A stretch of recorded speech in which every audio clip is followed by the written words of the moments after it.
گوجری زبان میں اپڈیٹ سنیے۔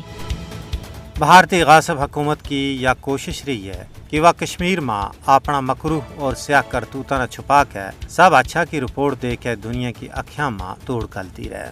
مودی حکومت آج بھی کشمیر وار اپنا اس جھوٹا بیانیہ نہ فروغ دین واسطے سچائی اور حقائق نہ اپنا رنگ میں رنگ کے پیش کرنے کی جودیاں میں اڈی چوٹی کو زور لا رہی ہے۔ بھارت نے 5 اگست 2019 کا اپنا غیر قانونی، غیر اخلاقی اور یک طرفہ اقدامات نہ درست ثابت کرنے واسطے سرمایہ کاری، امن و ترقی اور معمول کی واپسی کا جھوٹا بیانیہ تیار کیا۔ ہندوستان کی یہ بھرپور کوشش ہے کہ وہ ایک ایسی تصویر پینٹ کرے جس میں لگے کہ کشمیر دنیا کو انتہائی پرامن خطہ ہے، لیکن حقیقت یہ ہے کہ وہ سب کچھ معمول کے خلاف ہے۔ کشمیر کی زمینی صورتحال بھارت کی طرفوں رچائی گئی معمول کی واپسی کا بھارتی کھوکھلا دعویٰ کی نفی کر رہی ہے۔ کشمیر میں معمول کی واپسی کا بھارتی دعویٰ اس گھڑی چکناچور ہو گیا جب حکام نے جامع مسجد سری نگر میں میر وائز عمر فاروق اور کا سورہ کی نماز جنازہ ادا کرنے کی اجازت نہ دی تھی۔ کشمیر میں امن و ترقی اور معمول کی واپسی کا بھارتی دعویٰ ایک مذاق بن کے رہ گیا ہے۔ دنیا اور بھارت کی مکاری اور عیاری پر یقین کرنے واسطے قطعاً تیار نہیں ہے۔